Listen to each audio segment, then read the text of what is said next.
Well, hey, everybody. Welcome back to the Everyone Wins podcast. It's so great to have you again. And I'm especially excited for our episode today as I have invited Ken and Beverly Jenkins, who are in Florissant, Missouri, right out of St. Louis, who have been right outside of St. Louis, who have been longtime friends of mine in ministry and just incredible partners and mentors, leaders who have poured into my life to make me the man that I've become and allowed me to learn so many things that has just impacted me. So I'm excited that you guys are able to listen and hear our conversation today. Rob Shields is with us as well. He's in the back, more of the background today, and is helping us pull off our episode and may chime in from time to time. But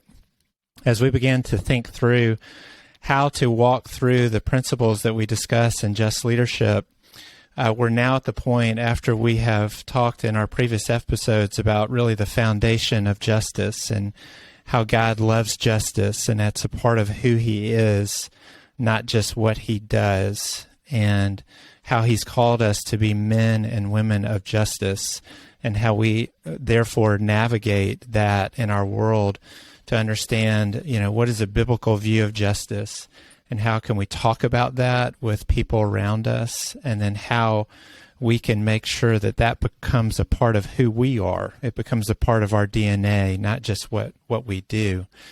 We're now at a point of beginning to walk through the 4 qualities of a just leader.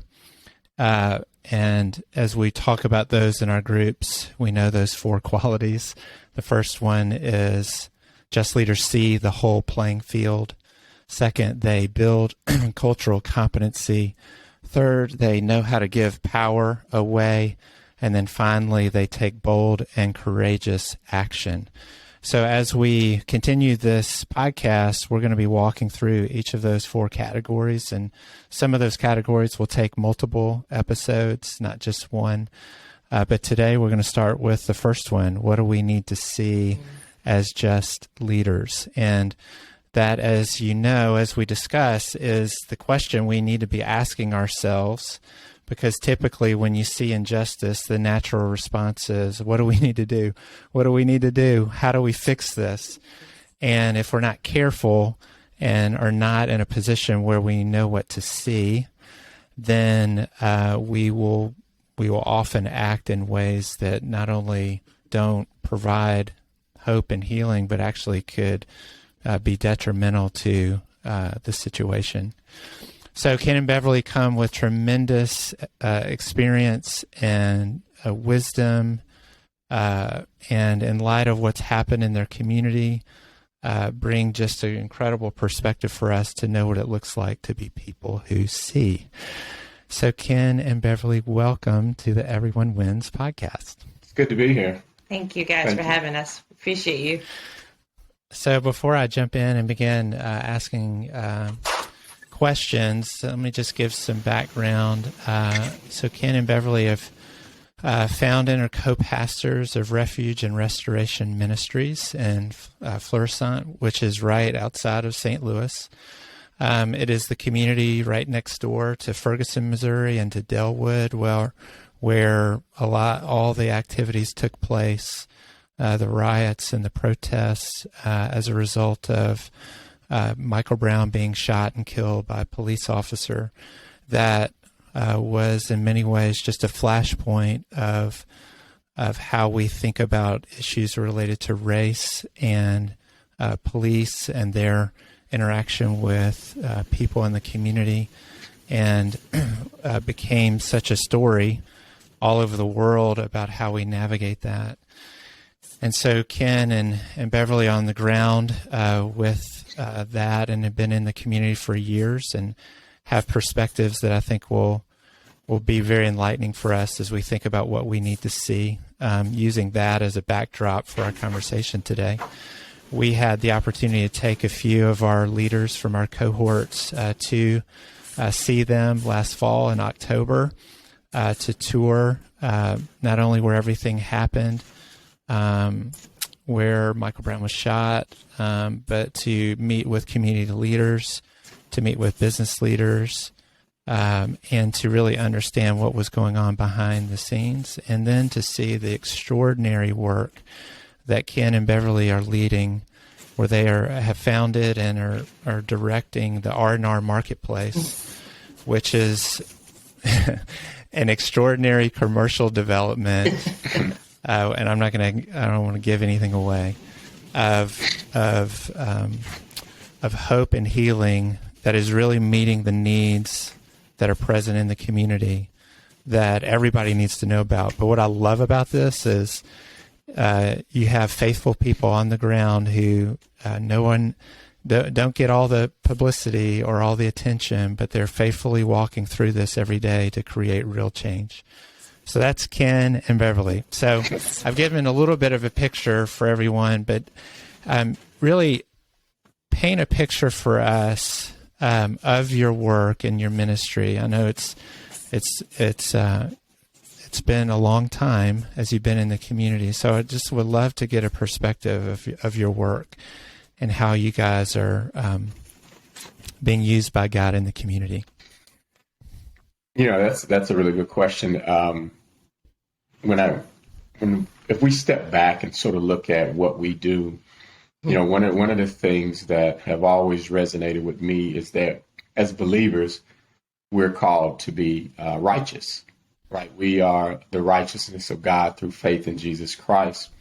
And I hadn't paid much attention to this, but the literal translation for righteousness is equity.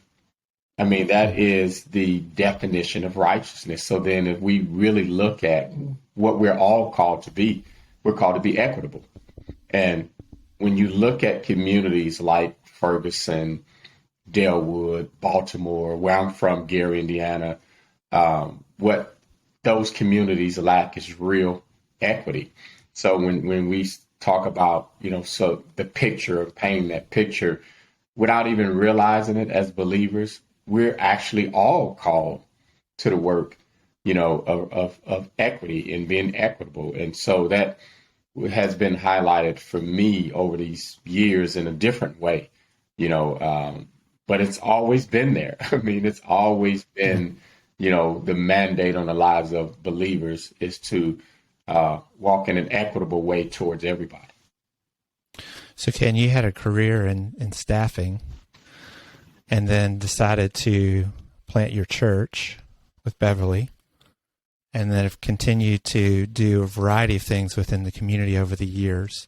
So as you live that out of being the righteous and promoting equity, what motivated you to take that journey? You want to? I'll let you take that one. Let me take it too. So what's motivated us? I think for us, well, I'll speak for me and Beverly can chime in. My walk personally, I didn't necessarily grow up in church. And so I used to always say that to live out this Christian life, Jesus had to be real to me. It had to be more than just what I read. It had to be more than just what, they told me in church or what my mom or anybody else said. Jesus had to be a reality, in my life. And that's really what has happened for me on a personal level, that my walk and relationship with Jesus Christ, it's real. It's not just duty or responsibility. And so that reality motivates me to live it out, beyond the church service, beyond, the title of being a pastor or minister. It's just who I am, right? It's like knowing Jesus for myself is really what, motivates me and understanding, my call. Yeah. Yeah. And Beverly, what's been your motivation in the work that you guys have been doing? Yeah. And remind me, when did you start your church? It's been, as long as, 17 years ago. Yeah. So. Right. Yeah. Yeah. So I think the assignment, so that's, for me, the motivation is the call. It's the Jesus, of course, is the fuel behind everything that we're doing. We're not working out of our own will, but out of his assignment.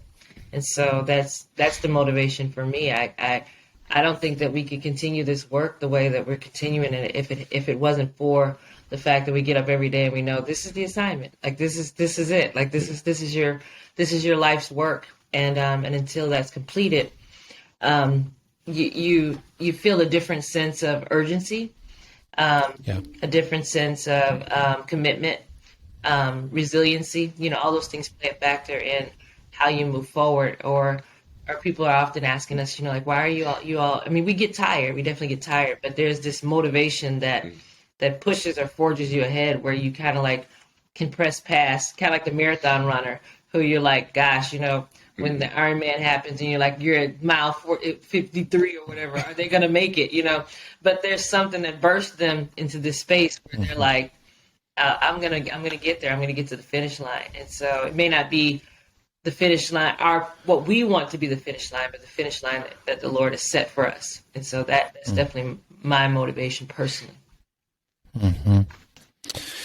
So we talk about what do we need to see in ourselves as we engage with this work of justice, that there are things that we need to be very self-aware. Yeah. We need to know ourselves and have a high EQ, emotional intelligence on ourselves. So what have you guys had to see in yourselves as you've engaged in your ministry? I think what's really been important is seeing that you're the same as everybody else, right? Seeing that you need the exact same things that person, in a underserved community needs. That person who has, struggled with addiction. That person who struggled with behavioral health. Because what I really realize is that the trauma that they've experienced, we all experience some levels of trauma. And so the way we respond to it may be different. But when I hear the stories of people and some of the things they've been through, it's the fact that they're still standing is amazing, right? That you're going, wow, I don't know if I would still be able to take care of my family if I went through that, or if that happened to me. And so you realize that what you see in yourself is, man, we're the same. We're all the same. Mm-hmm. Mm-hmm. How about you, Bev? Yeah, it's very similar. I think that a lot of times when we're even talking to funders or to donors, because I think that sometimes the idea is that you're kind of apart from the people. But right. we've always gotten the word or understood that even in our pastoring, we don't pastor above the people, or we pastor among the people. And so it's like, it's a little bit. So we think about even like David, like he was a part of the sheep. Yeah, he knew that. Yeah, he had this dependency on Christ. Yeah. It's the same for us. Is that we're not looking at it from the perspective that, we're bringing some great things to you and we're coming to save you. No, we're pretty much in the same pot. We're like, we're saving ourselves. Yeah. We need saving too. So it's a big pot of, like, when you asked the question earlier about like what picture does it paint, and I'm so literal. Like I was like picturing this like beautiful field. It's so pretty, it's such a pretty painting, but there's people out there everywhere, like taking up all the spots in the land. Right. And then there's goo all over. It's messy. It's not orderly.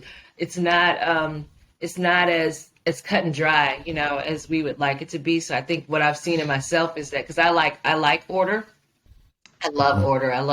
I love things to go a certain way, and none of this work goes like that. Right. So what I've seen in myself, or what I've had to take away, is that, I've learned flexibility. I've learned a different kind of resiliency from the people, because they're flexible. Yeah. I mean, like their lives, like Ken talked about the trauma, like sometimes people's lives are up one day and then splattered the next day. And you're like, and I personally, I grew up country. And like really just straight country, but rural people have the same issues as people who are in inner city or urban communities. It's the same thing, but it's just that it's just how we navigate it. But that's what I've been learning, is that This is not it's not cookie cutter. It's case by case, it's person by person, it's war by war, and it's victory by victory. And when you guys talk about what you need, like you need the same things as the people you're leading, flesh out those things. What are the things that you found that you really need that are similar to those that you're leading? Yeah. Backing. The work that we're doing is really about the disinvestment that's in the community, not just with dollars, but disinvestment in value of human people. And so we need that. Like, we need that investment as well as they do. That investment that says that you're worth it, that that just like Jesus died for me, you're worth it, that you have a value that's beyond just the amount of money that people are going to pump into a community, we need that too. We need that. Yeah, it's interesting because as we keep saying that we're like the poster child for the people in the community that this work is impacting, because when you are particularly being an African American, in society, this fight is national. This fight is not just about Ferguson. It's trying to communicate and tell that story that, having equitable access to, like, for instance, we live in a community where there are no primary care providers, right? So, barely. If we could find three, remember when Abraham was asking God if you find a few righteous folk, primary care physicians, and most people would take that for granted, but we need primary care physicians too. Why should I have to drive 40 minutes, right, to go see my doctor? Little thing, grocery store, healthy food access, it's rare, We go to find like a Whole Foods or those kinds of places, 40 minutes. Yeah. I mean, that is ridiculous. Yeah. And so they talk about food insecurity. If we didn't, have cars and stuff, we'd be eating at Quick Trip too. Right. Exactly. You know what I'm saying? I mean, that's the reality, Mm-hmm. Most definitely. So what are the needs that you're finding in the people that you are walking with? Describe what you are needing to respond to, that they're facing, the obstacles, the challenges that they're having to overcome. What are some of those? Yeah. It's broad. It's just a gamut of things. Workforce development is one. It's the access to employment that is not just minimum wage, access to employment, access to the education that brings you to employment that is not just minimum wage. Those things are very needed in the community. Transportation to get to the access to education, to get to the access to those jobs that are above minimum wage. And so there's a gamut of things. Healthy food access is a big deal in places that it really shouldn't be. Because when we think about the proximity of where, like, even a Delwood or a Ferguson is, the proximity is right. We're 10 minutes up the road from Florissant, which Florissant is a thriving community that has the same per capita income as one of the wealthier areas inside of St. Louis, one of the suburbs of St. Louis. But yet, 10 minutes away, there is this lack of resources, lack of like you said, the healthy food options. There's even near Florissant, there's not a Whole Foods, there's not a Trader Joe's, there's not, those kind of accesses. But those are just like some of the things that, that are needed. And basic things. So for instance, it's 52,000 people in the community we live in. We don't even have a movie theater. Right. Like basic stuff. We got to drive across town to go to the movie. It's things like that is often taken for granted. In the community, whether it be banking, we have more payday loans than almost any place in the country. To access to capital, it's just a gamut. Behavioral health, mental health services. They're starting to really address that, but it's 2022, right? This stuff's been here. Access to childhood education. We know, quality. We were reading a report the other day, just nationally, It's $83 billion in wages lost in the community, particularly impacting Black and brown people because they don't have access to early childhood education. So they take jobs that give them the flexibility to work odd hours, and those jobs are generally about $12 an hour. And it's not that the people don't have the skill set or talent to work better jobs. That's right. It's just that because there's no access for this early childhood education, it causes them to have to pivot or take positions that they're overqualified for. $83 billion wage loss impact. That's unacceptable. Stress. You guys are so close to the need, and you have the lived experience that allows you to have empathy and compassion for those you serve. What would you say to those people who are not close to the need and don't have the same lived experience? What are the biggest misunderstandings of people who are sort of on the outside looking in? I know, Ken, you're leading a Bible study or with some business leaders from outside the community who've been sort of more interested in knowing how to connect to the community, and therefore got invited to this Bible study and keep coming. And you're starting to see that be a bridge for that, right? Yeah. Both of you are in your positions. You serve as a real bridge from where you are to those who are coming around you to support your work. What are those biggest misunderstandings of those who are on the outside looking in? That's a great question. Actually, I was in a meeting yesterday, and we were kind of having this conversation. And so our daughter, very intelligent young lady, she's a neurobiologist. And we were talking about her. And in the midst of the conversation, what really, the questions were really good. The guy I really liked. We were talking. But the perspective is that someone like my daughter, she's 25, is different than the other people in the community her age that may be struggling, that may have children out of wedlock, that may have the minimum wage jobs. And so the question came up about the difference. And I kept saying my daughter's the same as them. The difference is she had support. She had access to things that they didn't, that because of our positions as pastors and what we've been able to do, we could expose her. I talked about how when she was in high school, we sent her to Harvard to this medical camp, where we, raised the funds and she was able to go. But it's exposure, seeing things, believing things different. The talent and skill set of people that are broken is not any different than somebody that's successful. It's not like this person is successful because they were just so much smarter and so much talented, and so that's one of the things that we try to articulate over and over and over again, that the people that you see in underserved communities and communities that have experienced great trauma has nothing to do with their intelligence and talent, their skill set, absolutely nothing. And so that's a hard fight sometimes, because often perception is, well, these folk don't want to work. They don't want to do this, but again, I go back to trauma.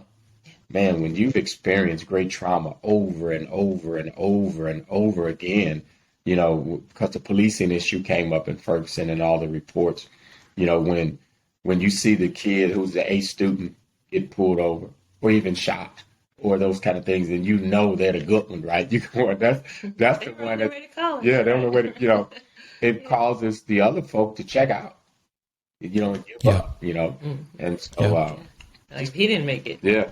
How do we make it? Mm-hmm. Right. I'll never forget when you guys first invited me out to Ferguson after all the events that took place with Michael Brown and the riots. I was sitting next to a older woman on the plane. She asked me where I was going, and I said, well, I'm going to Ferguson. And she said, oh my gosh, I would never go to Ferguson. How could you possibly want to go there? And then when I got there and you guys showed me around, the very first thing that I was taken by was all the signs in everybody's yards that said, "I love Ferguson, I love Ferguson." Yeah. And it looked nothing like all the perceptions and all the pictures and everything. It was just nothing. So how would you describe, your community in terms of, from that perspective, things that people don't see, which would make them love it, right? Want to be there, see the value of it, that often, again, we have a misunderstanding or we overlook because of the other messages that are conveyed to us, whether we're there or, like me, outside the community and watching it on TV. Yeah. I know for me, and Ken probably can chime in a little bit more, because his family is in Ferguson and Delwood. That's where majority of the family resides, and also our congregation. So all along that corridor is most of the people that are made up of our church is in that area, in that region. And so one thing that kind of resonates with me is that people want to know that they're needed, and this community is full of people who lock arms in solidarity. I mean, every day. Like they, like the reason why you can see all those cards in the yard that said, "I love Ferguson," is that during the protest and during all that time that people were protesting, they were protecting people's property. One of the properties that the people in the community band together to protect was our sister-in-law's restaurant. She didn't even know it. She was at home and got a phone call that, hey, they're trying to loot the restaurant, or trying to tear down the windows in the restaurant. And people literally locked arms and held each other so that, no, you're not going to touch this particular restaurant. You're not going to, they didn't want to touch any of them, but Kathy's was sacred to them because they felt like she had contributed a lot to the community, and she had been a stakeholder in the community. And not only that, but the same place that the police ate, the same place that the community ate. They ate together there. Now, some days it felt like Foghorn Leghorn, right? Where like you go in a restaurant, you eat together, you hang out together, and then you go out. It's just, but it's community though, which that's what I mean about that messy picture. It's like, it's like, yeah, hey, we are in disagreement with the way that you're handling things, but we still love you. And that's the community that most people don't see from the outside. I thought it was really the oddest thing. I was in a restaurant, and I never forget, I looked up on the screen, and in Tiananmen Square was a picture of Ferguson on their big screen in Tiananmen Square. And I thought, this is bananas, that the whole world, but in a way, it was bananas, but it was also a great thing, because I was like, the whole world is watching St. Louis. The whole world is looking at St. Louis and saying, what will you do? How will you answer to this? Not necessarily the action of it, but how will you answer? Mm-hmm. And I think that we're coming up on a space where we're learning how in community to not necessarily look to the outside to heal, which is really good. This community definitely looks to the inside to heal.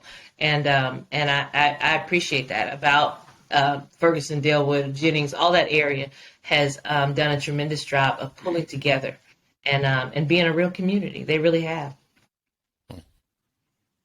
That's so good. Looking inside to heal, because there's been a lot of outside resource, right? A lot of people who've come in to offer help or to come in with even an agenda or lots and lots of money. But if it's not really the community from within that's providing the solution, you have a hard time solving the ultimate problem. Absolutely. And just to give folks who are listening some context, so in St. Louis, there are 95 municipalities in and around St. Louis, something along those lines. And so when we talk about Ferguson, Delwood, Jennings, these communities, they're right next to each other. I mean, you can drive down the street and go for a mile and a half or two, and you're in all three. You're in all three of them. So the project that you guys are working on, R&R Marketplace, is in Delwood, which is right next to Ferguson. so much of the looting and the riots actually happened in Delwood, along with Ferguson too, because they're just right next to each other. Yeah. Am I right about that? Yeah, yeah. And just so you all know, just to give a little bit more context too, is that a lot of that looting came from people who were from different states.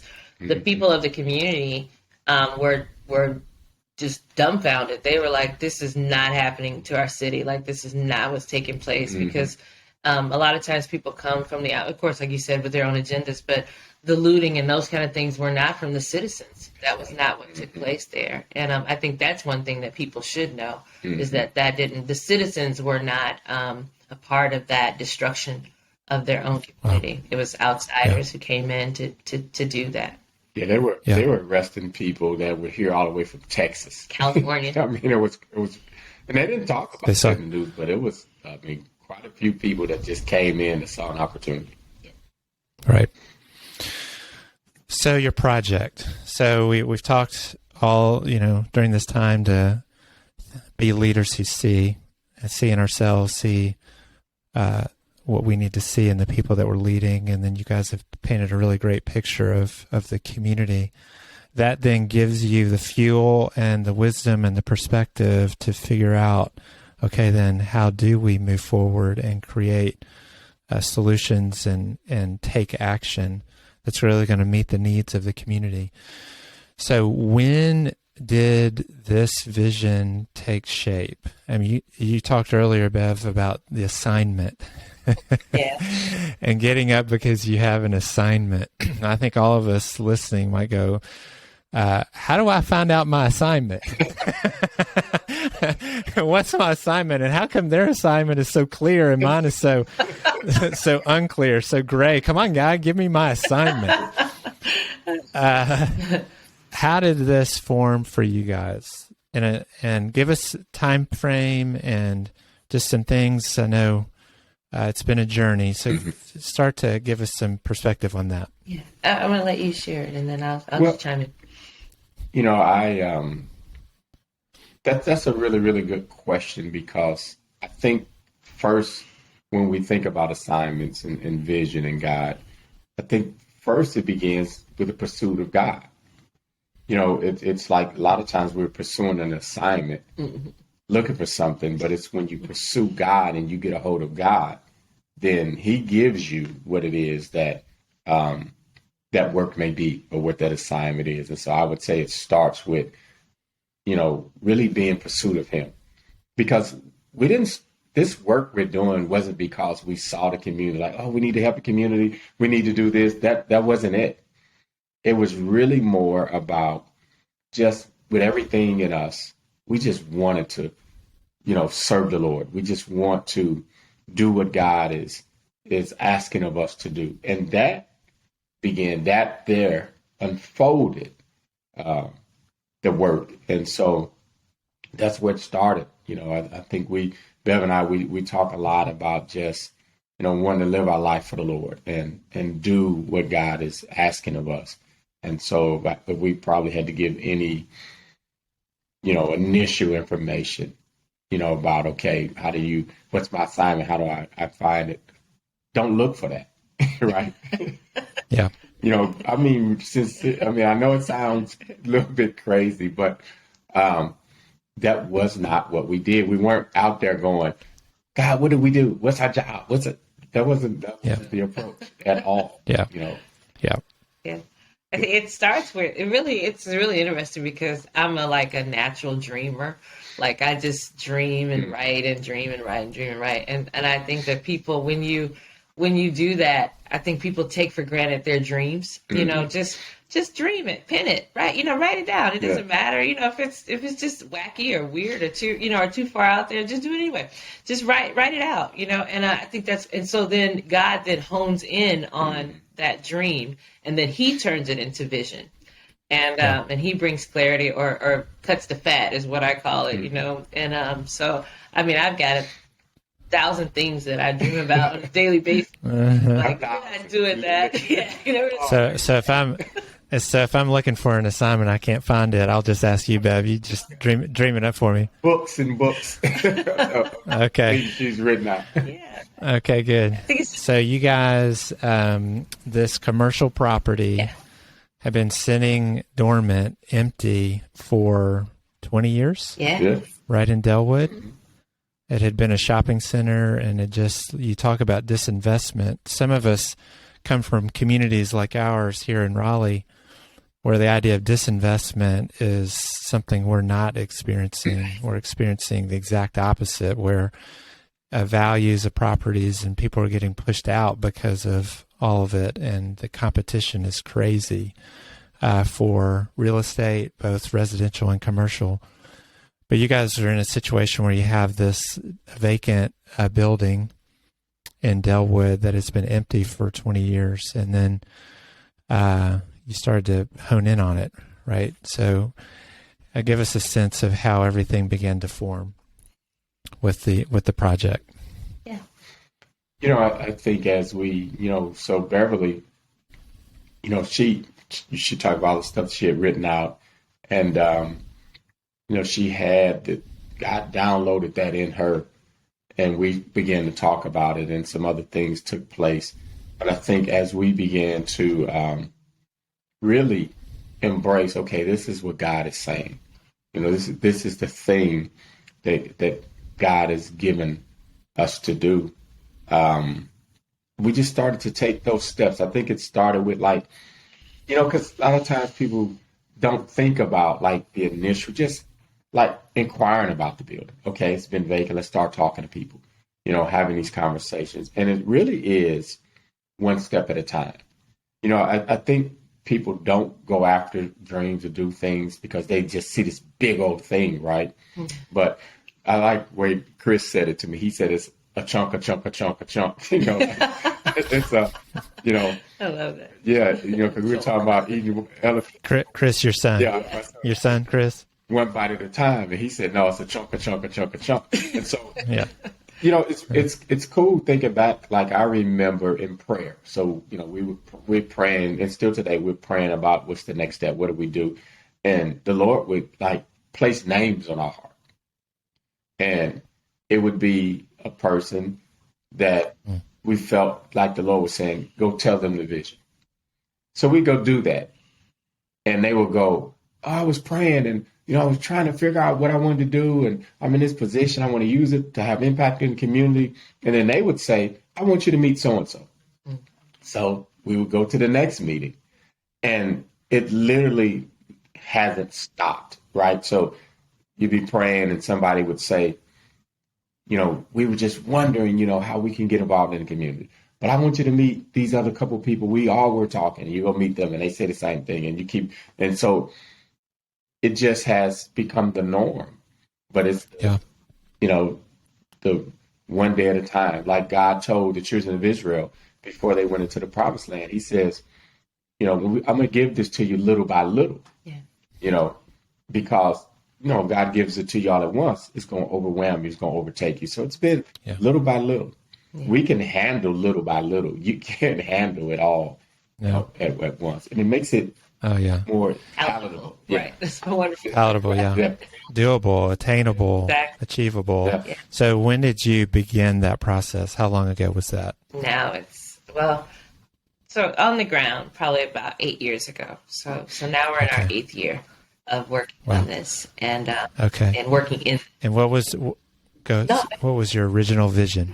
Yeah, so the original vision is still the same vision today. So I'm going to tell you the piece that got added was at a lunch party, but the original vision was to co-locate these services of collaborators and partners and all these different entities to, of course, bring about equity and to reverse disinvestment. That was the whole mission of it.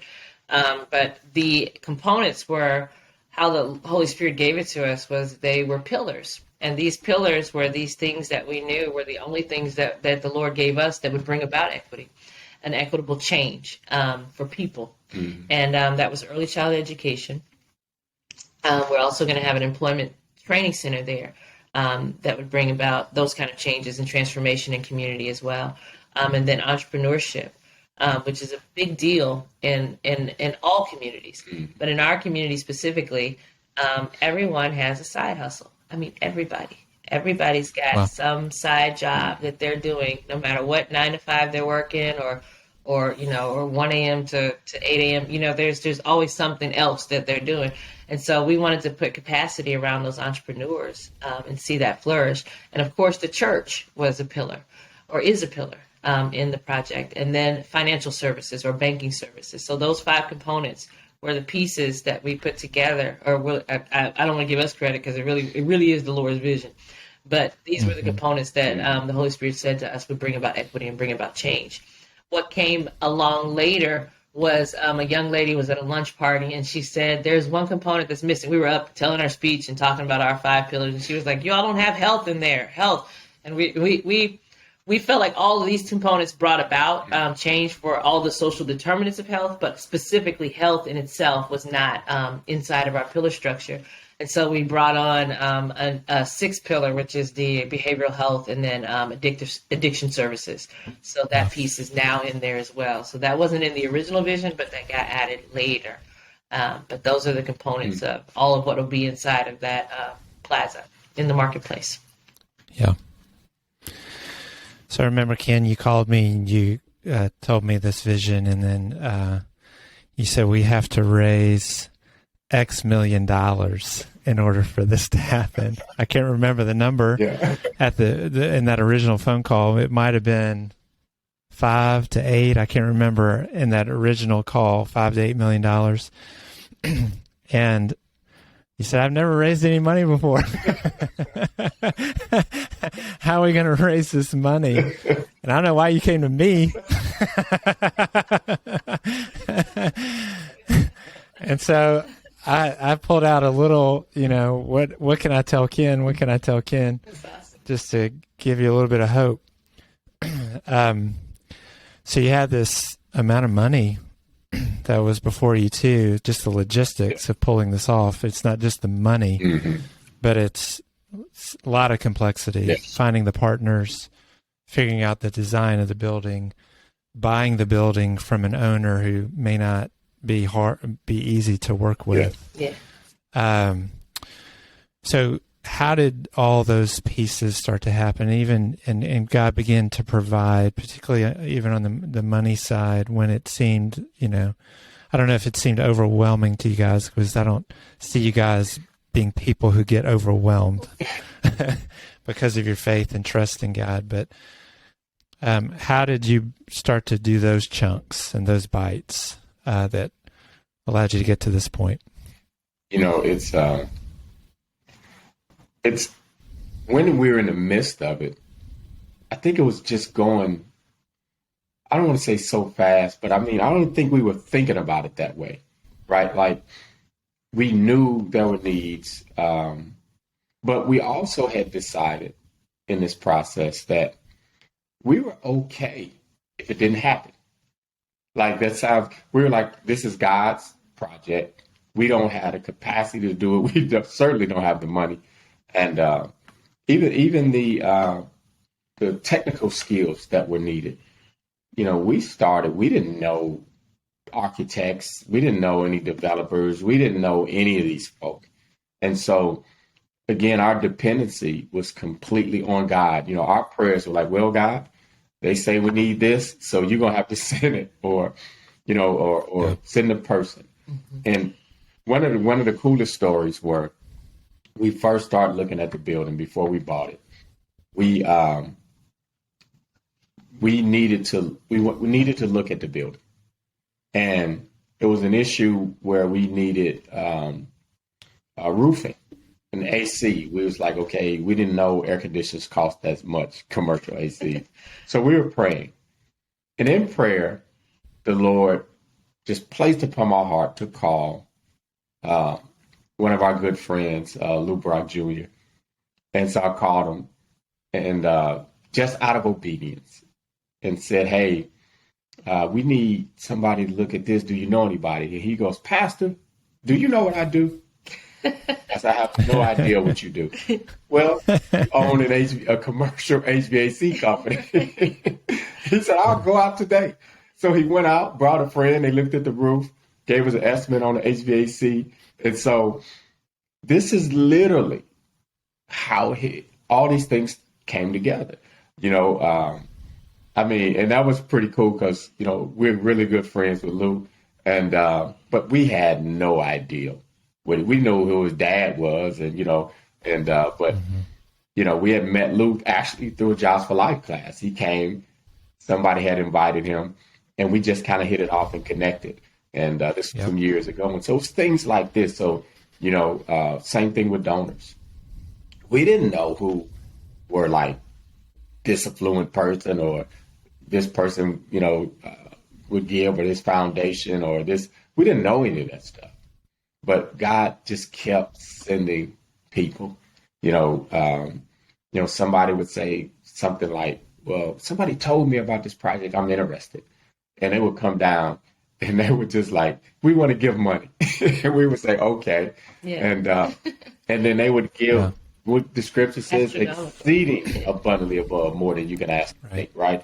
Because I don't think we would have ever asked anybody for, hey, can you give us $1 million? Or we would have never done that. Not friends. We would have been like, that's weird. Right. Like, you don't ask your friends for money.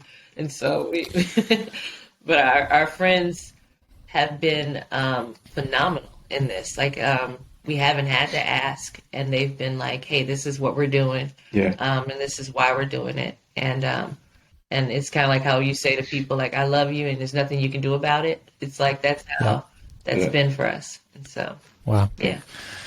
You've led with vision and the funding, the resources, the partners have followed that vision. Mm-hmm. So when did you close on the property and have the celebration? When was that?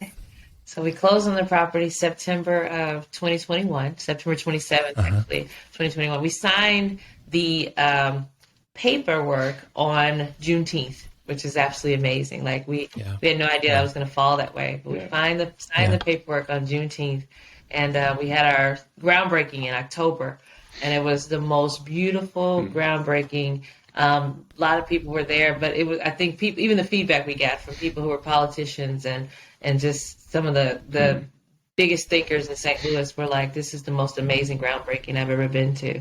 And it was beautiful. It was a beautiful multicultural site, but it was also every demographic you could think of, from people who are struggling to make it to people who are just, off the charts wealthy. And so it was just an amazing thing to have all of that come together in one place.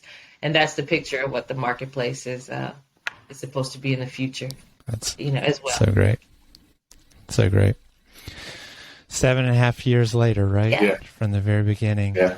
And again, a picture of faithfulness, how this takes time and how you have to see, right? You have to see at the beginning and allow even God to enable you to see a vision, and then begin to work that out over time. Yeah. Well, I hate that our time is up. We could keep on going. Can you believe it? We're already at our time. Yeah. Wow. So, Ken and Bev, thanks so much for just being with us today. Appreciate your friendship and your continued model for me. I'm just, as I mentioned at the beginning, you guys have modeled what it looks like to be faithful, what it looks like to really care and have compassion, and then use your gifts and talents to be bridge builders that provides real hope and healing to your community. And it's not just your community, it's the communities outside of where you are, because we all need that community. We all need that partnership. We all need those relationships. We all need to see a big picture of what God can do, experience His fullness. So, thank you so much. Thank you. Have a wonderful rest of your day. You as well. Okay, take care. All right, God bless. Bye-bye.